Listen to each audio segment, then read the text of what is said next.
In 2023, the UK recorded a staggering 700,000 in net migration, the highest in its history, despite Brexit's promise to cut immigration.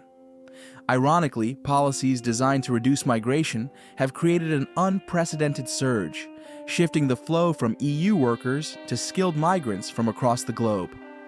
Let's dive into the twists, numbers, and realities behind Brexit's migration paradox. Brexit was supposed to bring about a new chapter for the UK, offering a chance to reset its immigration system and regain its sense of control. For years leading up to the referendum, immigration was a central issue. Politicians framed it as a problem that was spiraling out of control, one that was causing wages to stagnate, public services to strain, and communities to feel overwhelmed. These concerns became the foundation for the Leave campaign's promise. Brexit would drastically reduce immigration and prioritize British citizens for jobs and opportunities. This promise wasn't just a vague suggestion, it was a firm commitment, repeated over and over again by leading figures. David Cameron, years before the referendum, had already set the goal of reducing net migration to the tens of thousands. Theresa May echoed this pledge in 2017. Boris Johnson, in particular, tied immigration to economic outcomes. He argued that fewer migrants would lead to higher wages for British workers and promoted an Australian-style points-based system as the ultimate solution to the issue. It all seemed so simple. Cut off freedom of movement with the EU, and immigration would naturally decline. But what happened next defied everyone's expectations. To truly understand the Brexit migration paradox, you have to look at the numbers. In 2016, the year of the referendum, net migration, the number of people arriving minus those leaving, hovered around 250,000. At the time, this was considered a high number, fueling much of the anti-immigration rhetoric of the Leave campaign. But after Brexit, something surprising happened. The numbers didn't drop. In fact, net migration remained steady until the pandemic, which, as we all know, brought travel and migration to a near halt. For a brief moment in 2020, net migration fell to as low as 34,000. It seemed, on paper, like the promises of Brexit were finally being fulfilled.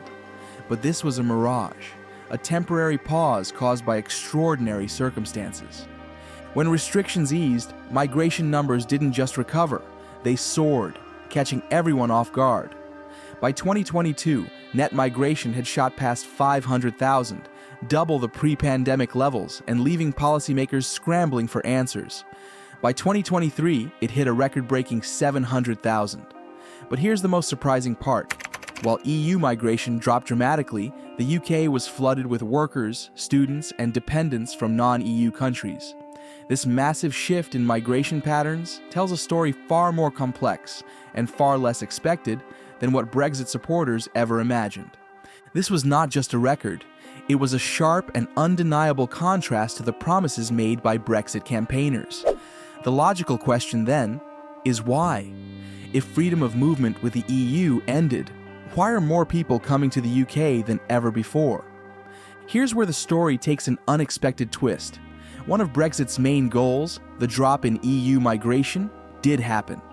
Ending freedom of movement made it much harder for EU citizens to come to the UK, and many who had already been living and working there decided to leave, especially during the pandemic. For the first time in decades, the EU migrant population shrank. But while EU migration tumbled, something surprising happened. Non-EU migration surged, and it surged in a way no one saw coming. This shift wasn't just a coincidence, it was the result of deliberate policy changes introduced after Brexit. The UK government's new points-based system, aimed at filling labor shortages, made it easier for skilled workers from outside Europe to enter the country. As a result, industries like healthcare, IT, and agriculture began relying heavily on migrants from nations like India, Nigeria, and the Philippines, fundamentally reshaping the UK's migrant population. One major reason for this is the UK's new immigration system, introduced after Brexit. The Australian-style points-based system was supposed to be restrictive, but it turned out to have some unexpected consequences. How could a system designed to limit migration end up doing the exact opposite? By making it harder for EU citizens to migrate, the system unintentionally opened the door wider for non-EU migrants. The government removed several key barriers, such as the cap on work visas and the requirement for employers to advertise jobs in the UK before hiring from abroad. They also lowered the salary threshold for skilled workers, making the UK far more accessible to professionals from outside Europe. The results were striking. In 2022 alone, nearly 270,000 work visas were issued, twice as many as in 2019.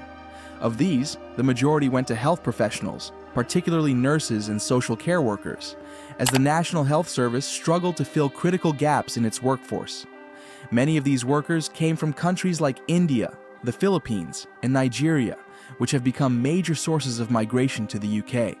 IT professionals and other skilled workers also benefited from the new system, adding to the growing number of non-EU migrants in the country. But it's not just workers fueling the surge. International students and their families have had a huge impact on the rising migration numbers. In 2022 alone, the UK issued nearly 500,000 study visas, almost double what it handed out before the pandemic.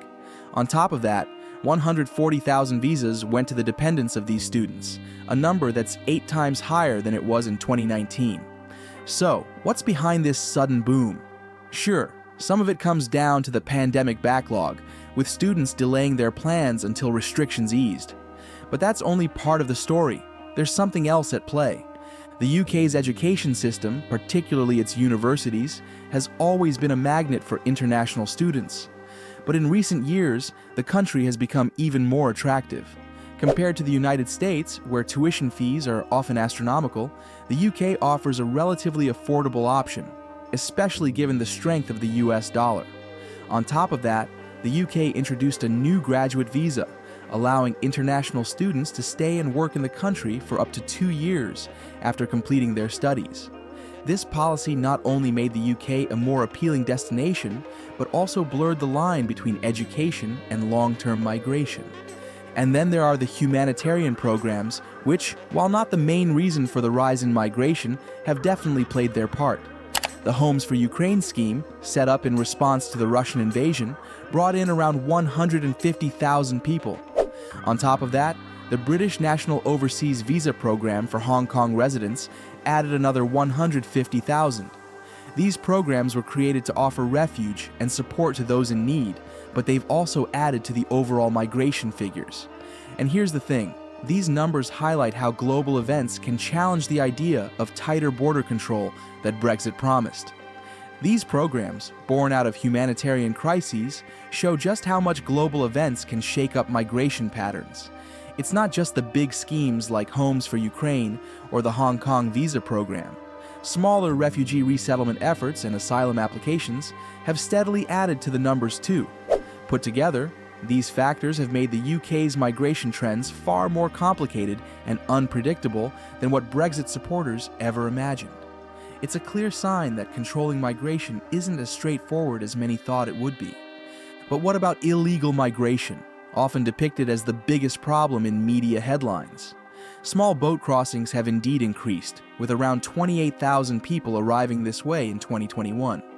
However, they represent a relatively small fraction of overall migration, less than 10%.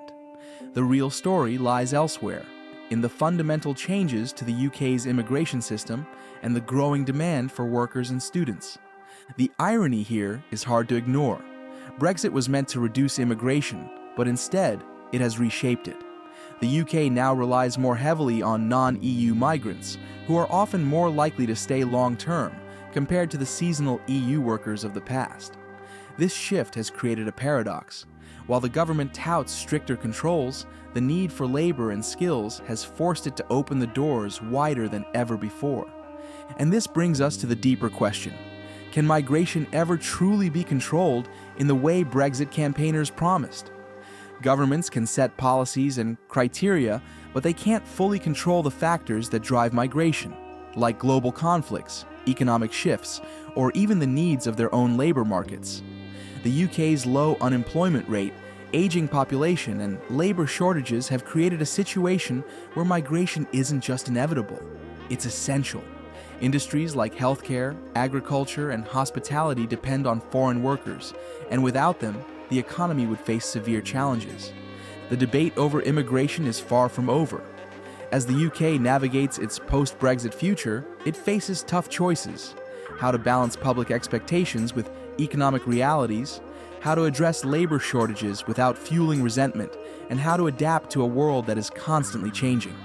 One thing is clear: the promises of Brexit have not played out the way many hoped, and the question of migration will continue to shape the country's politics and policies for years to come. If this exploration of Brexit and its unexpected impact on migration gave you a new perspective, be sure to like, share, and subscribe for more deep dives into the stories shaping our world. Let's keep the conversation going.